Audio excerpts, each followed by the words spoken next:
I should start with a thumbnail. I'm gonna have to edit in all the books I read because I read almost exclusively digital books from the library on my Kindle. I do have 2 books that I read physically, but this is, I mean, who's gonna click on this with only 2 books? Okay, hello and welcome back to the Coyote Reader. That's me. Hi Mom, because I know you're watching. This is my second video on this channel and I'm very pleased to be updating you on what I read in January. I read 11 books in January, which is way more than I had anticipated, but I just couldn't stop. I've had a lot of free time lately. So I'm going to group my reads in a couple different categories. So firstly, I read a lot of nonfiction. I read specifically a lot of memoirs from the 60s and 70s by musicians or like music adjacent people. Would you know what I mean when I get into it? So let's just jump right into it. I'm going to start with something called I'm With the Band by Pamela Des Barres. She was a famous groupie and like rock star girlfriend. She dated Mick Jagger and Jimmy Page. And I'm really interested in this like rock star girlfriend persona because I think oftentimes women are sometimes remembered and talked about and considered given their relationship to the famous men they've been around. Marianne Faithfull died a few days ago, and the first line of her obituary in the New York Times was saying how she was like Mick Jagger's muse. And so I just wanted to like investigate this life of this woman and like understand who she was as a person, not just like that she happened to have sex with a lot of different rock stars, which hey, that's her business. So on the surface, you'd think that this memoir would be like a smutty tell-all about her infatuations and relationships with a bunch of different famous men. But I think that it's so much more than that. I mean, it is that, don't get me wrong, but there is so much character and life in this book. I think that she, maybe on purpose, but maybe accidentally, created this really compelling self-portrait of fandom, of hopeless romance, and of womanhood in general. One of the most interesting parts to me was her early years, and she quotes a lot of her own diaries, which I think is really interesting. She really captured like proto fandom.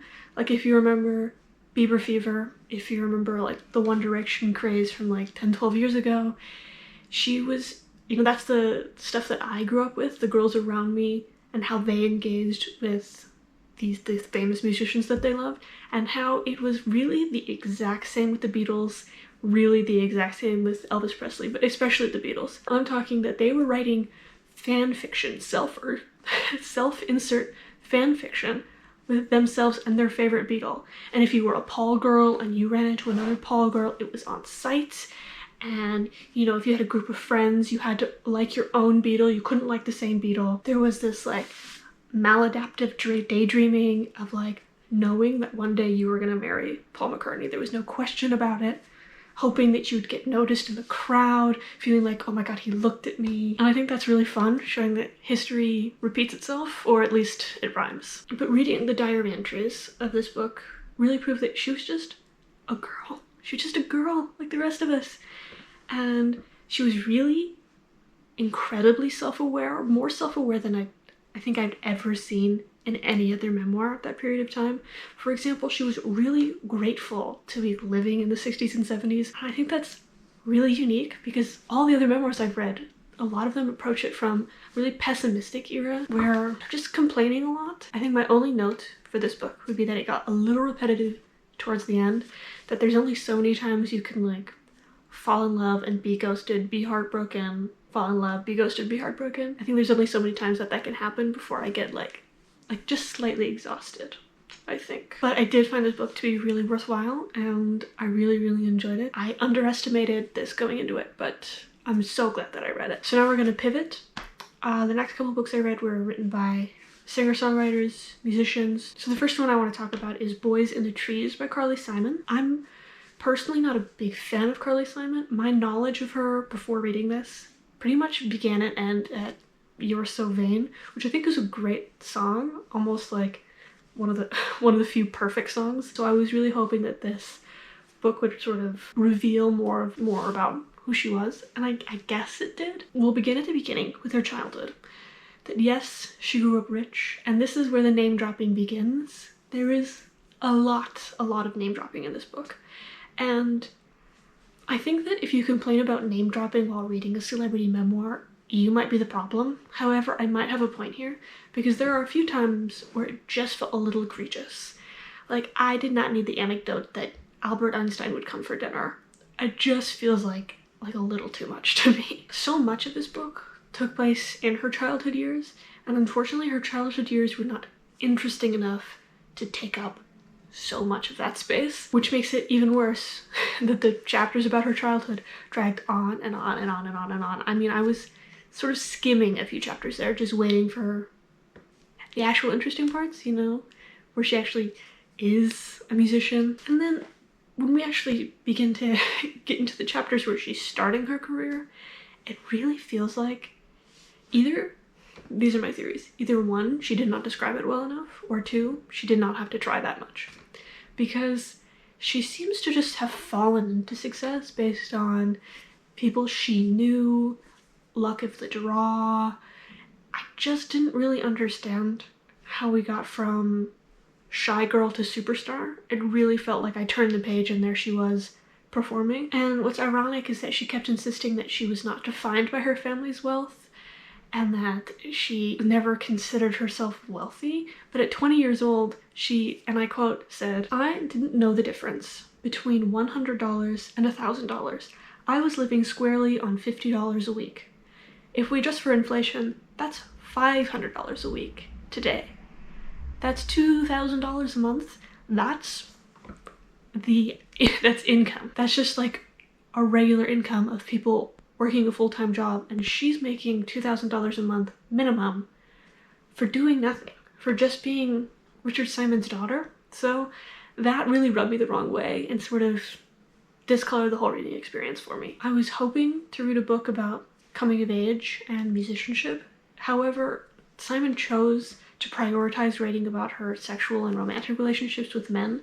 It just felt like we were going from one boyfriend to the next, skimming over many more interesting ideas like dealing with powerful men in the music industry, or maybe even falling out of favor with the public, and her own mental health. It didn't feel deep enough, yet it also felt too meandering. So I just don't know how you can accomplish being too long and also grasping no great detail. I think her life on paper is interesting, but this book was just not told in an interesting way. In stark contrast though, right after this I read A Natural Woman by Carole King. Tapestry is one of my favorite albums of all time. I think that she's a great songwriter and a great singer and a great piano player, and so I was really interested to look into more of her life. And if Carly Simon's memoir really only scratched the surface of her life and the world around her, Carole King really dove into great and significant detail and purposeful, intentional detail. She explored the world around her. She explained, you know, the new recording technologies, for instance. She talked about the civil rights movement. She talked about what America was doing and how America felt about certain issues as her life progressed. And I also think that she had some interesting insights on how she was exhibiting certain values of the time, to go from the early 60s where she was, you know, exhibiting traditional wifehood and motherhood, and then going into the mid and late 60s where everyone was pushing back against that, but she was already married and had kids.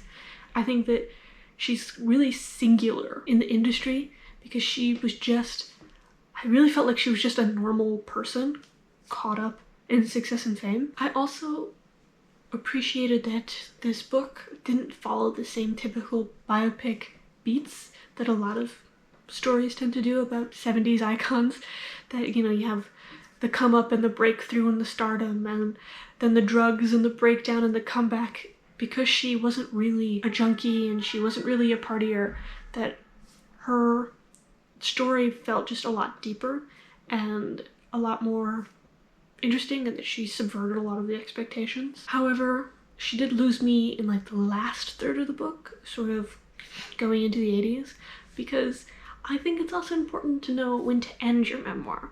That yes, your life has value after your last hit, you know, but she was just talking about stuff that I did not care about, like property disputes and promoting certain political candidates, and I just don't care, personally.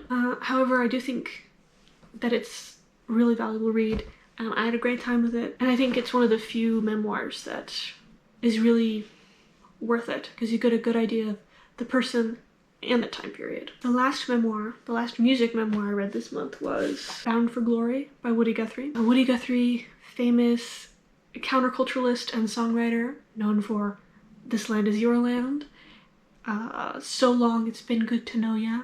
He also had This Machine Kills Fascists on his guitar, which has been parodied to death. The book itself is pretty significant based on who it has influenced. It has influenced Bob Dylan.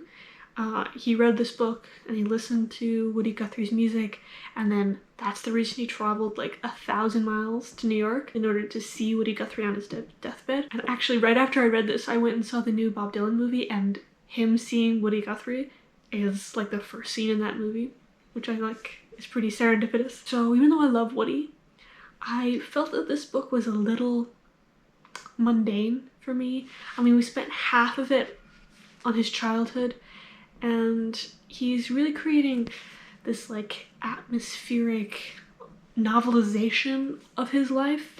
You could tell he's really inspired by Steinbeck, for instance.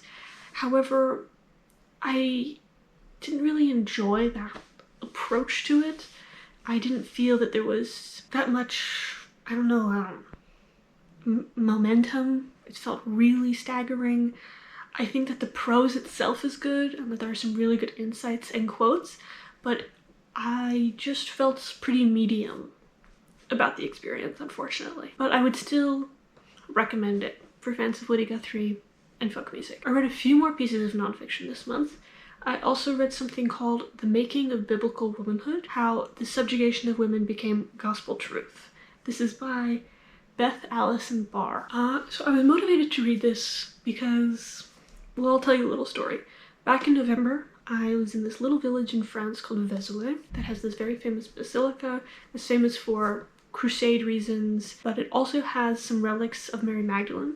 And my husband asked me who was Mary Magdalene, because he was not raised religious at all. And I explained to him, oh, Mary Magdalene was a prostitute in the Bible, follower of Jesus, very important, I love her. And then just to like see if there was anything else I needed to tell him, I just quickly Googled her and then discovered that she was never mentioned as a prostitute in the Bible, that there's nothing in the Bible that says that she's a prostitute. 500 years after her death, Pope Gregory like accused her of being a whore in his sermon, and then for the rest of time Catholics has taken it as like the truth, which I think is crazy. And like, I know that these things happen, and that's why Christianity looks the way it does now, because things have been mistranslated, that people have been manipulated into thinking the wrong thing, and I'm just mad that it happened to me. So I was motivated to read this just to see like, what else do I believe is true is actually wrong. So this book is written by a Christian woman. She comes from evangelism, I think. I think she's like fundamental Baptist or something like that. And she was really religious and really believed in something called complementarianism, where basically men earn the money and women stay in the kitchen, and that men and women are different, but they complement each other and bleh. But something had happened in her own personal life that made her change her views, and she was questioning the church about this. Her and her husband were wondering why, for instance, his wife, who has a PhD, can't teach Sunday school if there are boys in the class, and the church kicked them out. I mean, their family was really rooted in this church, and they were just kicked out like that. So then she went on this whole journey of medieval history and untangling all these lies she was told. I think that this book could be a really good resource if you are currently in deconstruction from fundamentalism. However, I think that I was just at a different level of her than her. She was still in this phase of being shocked at how women are treated and how women were treated. I'm not shocked anymore. So she spent a lot of on-page time explaining how complementarianism works and how like I don't know, how she was treated, how family members were treated, and she's so taken aback by these instances that it just felt a little Pollyanna to me. The book also acted a lot like a memoir for that reason, of her telling her story of how she was discovering these truths and how they affected her life and her family's life, where I was expecting, based on the title of the book and how it was marketed, to be like a traditional history book, like here's what you believe, here's what's actually true, and going through like that. But there wasn't much of that really. It was mostly memoir. So this was informative, but still too surface level for me. I also read Girl Interrupted by Susanna Kaysen. This is a story of the author's experience in a mental institution. She spent 18 months in a mental institution in the late 1960s, from the age of 18 to 19. The title refers to how mental illness can interrupt a girl's life, just like when she's about to begin it. Certainly, the author's mental illness significantly interrupted her life. The book is much different from the movie in the fact that the book is very short chapters written in these little vignettes in a non-linear format. It's basically how your memories works, and she wrote this book, I don't know, 25 years after her experience. I read this just after rewatching One Flew Over the Cuckoo's Nest, and I think that they are really good companions, the men's experience and the women's experience in the institution, and they cover a lot of similar issues. Cuckoo's Nest was written by Ken Kesey, who used to be an orderly in a mental institution, so his book is written from a place of compassion and wanting to expose what's happening to the patients around him, whereas Girl Interrupted is more of like an unflinching first-person account. She covers things like not being educated on her diagnosis. It wasn't until she requested the paperwork from her hospital, 25 years later, in order to write the book, that she was reading what they were saying about her, and no one was explaining to her borderline personality diagnosis and what that means. She just was told she had a character diagnosis. She also talks about reintegrating into outside life. There's also some commentary on the gendered experience of being in a mental hospital. Overall, I think it was really well written and really interesting, really fast, really great, and I recommend it. My last nonfiction I read this month was Consent by Jill Cement. I read this really impulsively. I just saw it and was like, sure, I'll read that, and then I read it in one sitting. It was really great. So Jill Cement, she met her husband when she was 17, and he was 47. He was an art teacher.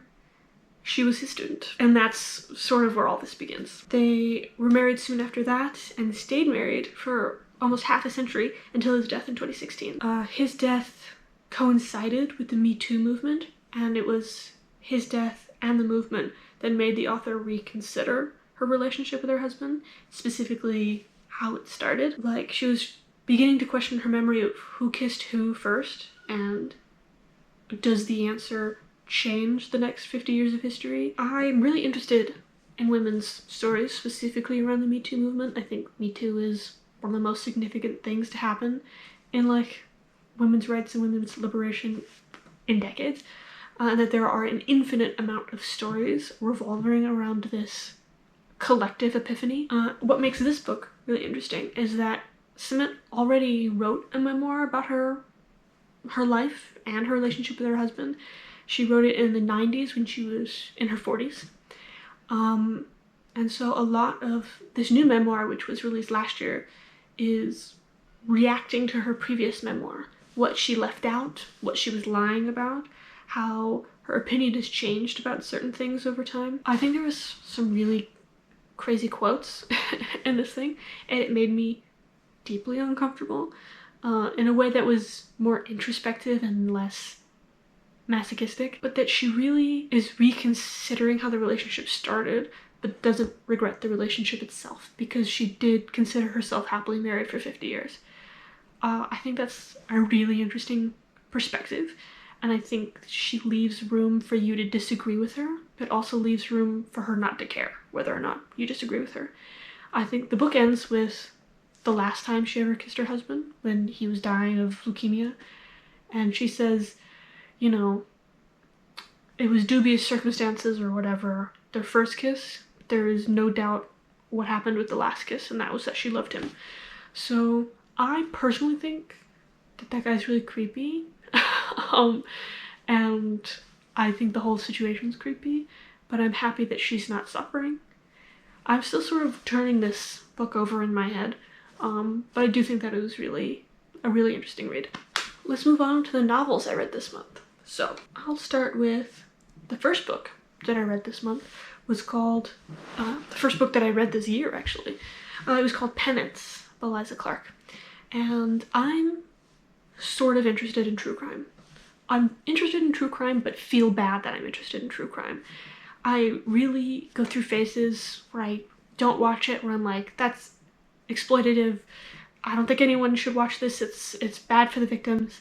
And then I go through phases where I just can't look away. And I try to be ethical and intentional about my consuming of true crime material. But also, is that possible? So I read a book last year called Bright Young Women, and I was looking for more books similar to that. Bright Young Women fictionizes the last couple of weeks of the Ted Bundy situation and focuses on like the women's perspectives of it. So I was looking for something similar, and I picked this up. This is the gist. Like, almost 10 years ago, a 16-year-old girl was burned alive at the beach by some of her classmates. The novel is formatted like a tell-all true crime book by this fictional journalist who was previously canceled and is now trying to save his reputation. I think that this approach is really compelling as it allowed the reader to be really close to the story without actually being a part of it, like not actually being attached through close third person or first person to one of the characters involved. The book really explores sort of the crazed interpersonal lives of a group of teenage girls, and the book for that reason felt oddly personal. I mean, Liza Clark really accurately captures the war zone that is 21st century girlhood. I mean, she talks about weird Tumblr sub-communities and the way your Tumblr life can bleed into your real life, and people anonymously messaging you. You can really tell that the author has like lived this experience. It's one of the few times that I feel like social media and the internet was used in a real way in a book, like not in a way that was deeply cringy. I was really able to relate to these people. I think even without that, you'd be really moved by this complex tapestry of hormonal insanity. I think that any woman would be able to relate to, she likes her but not anymore, and she was over here doing this and so this person thinks that. Just this real beehive mentality, I think, is like kind of a train wreck to watch, but also really emotionally compelling. Each individual feels really real and complex. Like, the victim is not just a victim, the perpetrators are not just perpetrators, their parents, everybody lives like in the context of this town and their community, which just make the whole story really deep and intense, and each addition of information made the crime itself more visceral and vile. And for that reason, I just couldn't stop reading it, and I couldn't stop thinking about it when I wasn't reading it. So from the best book I read this month to one of the worst I read this month is a book called Lucky by Jane Smiley. It's a book I couldn't put down, but in a bad way. Like, at first I was like, well, it's not good enough to continue, but not bad enough to shelve. Girl, you should have turned back, because this ruined my day when I finished it. What is it about though? It's about like a fictional singer-songwriter, because I was into my like reading memoirs by real singer-songwriters.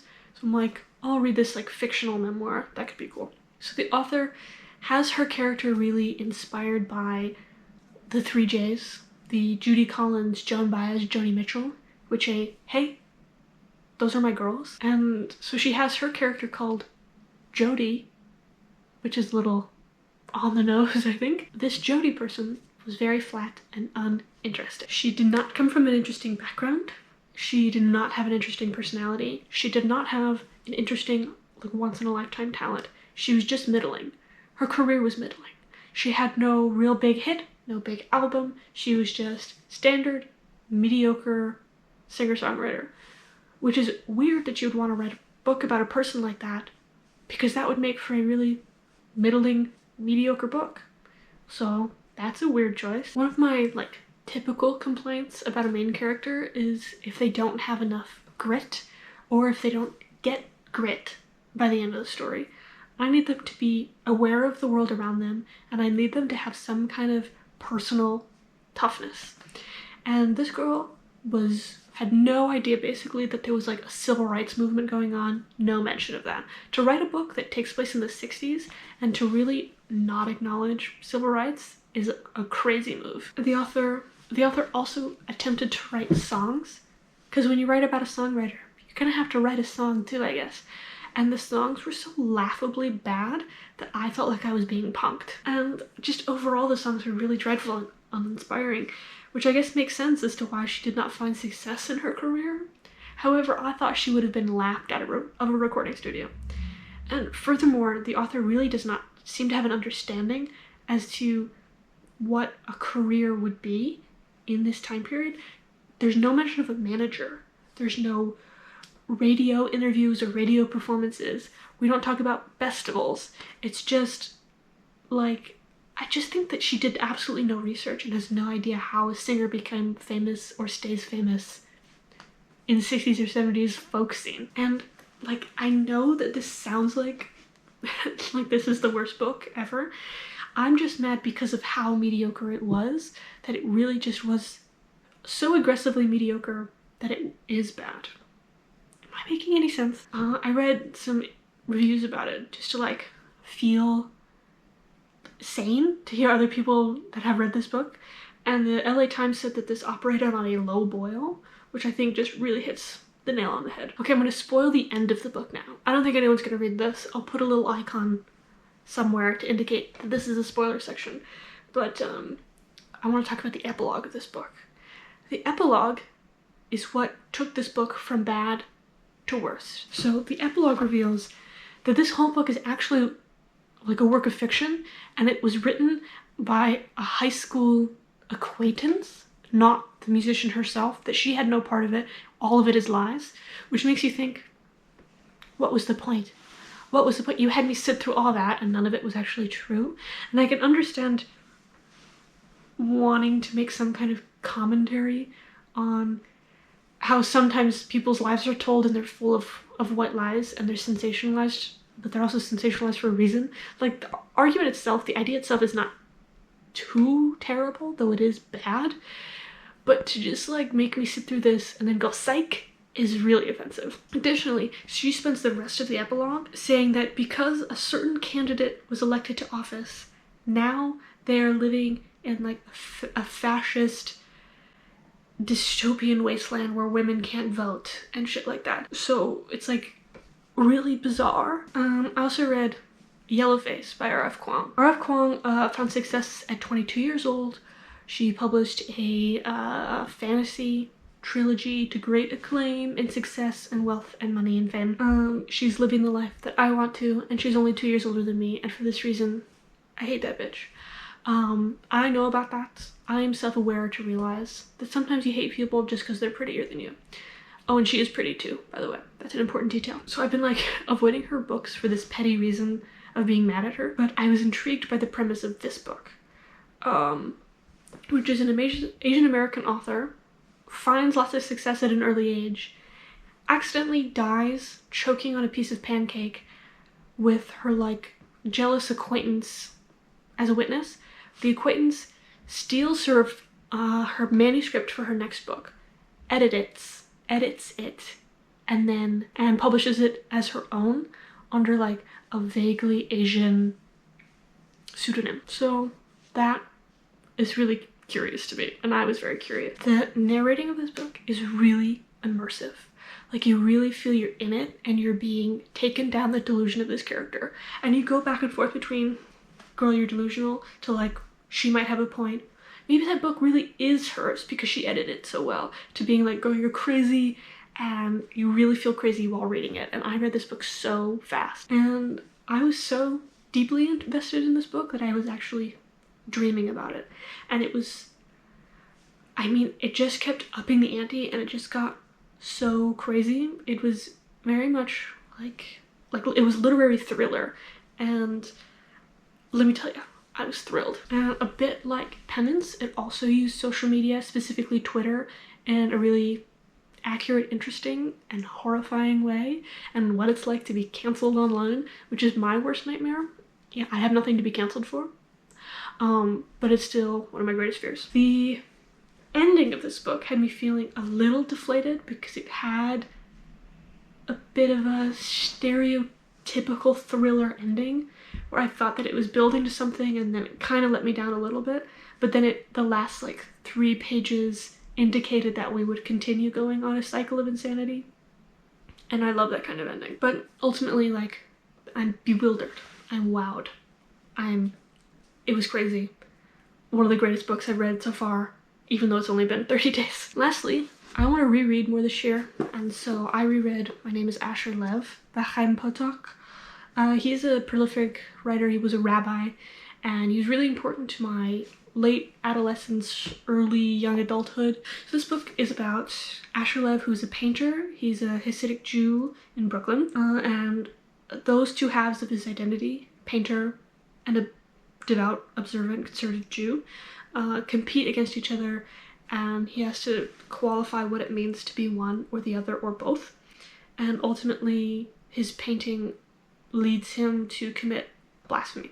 So Asher Lev starts as this absent-minded boy who gets so caught up in his painting skill. I mean, he's like a Picasso-level prodigy, and the people in his community are really concerned by this and distracted by this and treat him differently, especially given who his parents are. His parents are really important people in the community, and so the leader of their sect organizes that he's taught by a teacher, this Jewish painter who's non-observant, and they say like it's better for him to engage in this gift and this skill rather than to leave us in order to pursue it, and maybe there's a way for him to have both. And he's taught by this teacher who is not observant at all and is really hell-bent on giving him 5 years of teaching. And his teacher is old. He says, giving you 5 years is really significant. I may only have 6 or 7 left. His teacher is really making sure that he takes this painting seriously and understand that he's going to have to do things that he disagrees with religiously.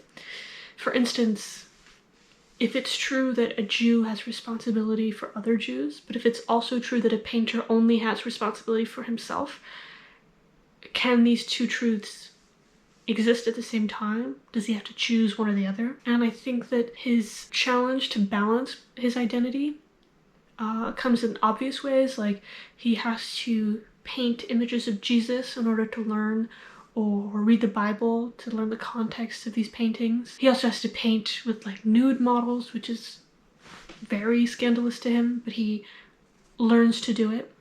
However, him challenging his identity also comes in less expected ways. For example, understanding how to view the truth of his world. I think this book is really philosophical in that matter, and rereading it was a real pleasure because I got to see my like 19-year-old self in the pages and rediscover a lot of the ideas that I still hold or ideas that bloomed into new ideas. And I love Chaim Potok. I'm going to try and reread more of his stuff this year. I don't think if I read it for the first time now at the age of 26, I would feel as passionately as I did it at 19, but it was nice to reconnect with an old friend. I love Asher Lev, and I love the writing of Chaim Potok. Alright, so that's the 11 books I read this month. It was a good reading month, a great reading month, and I'm excited for February to read more good stuff. Like and subscribe if you want to, and I'll see you later. Okay bye. Okay, bye.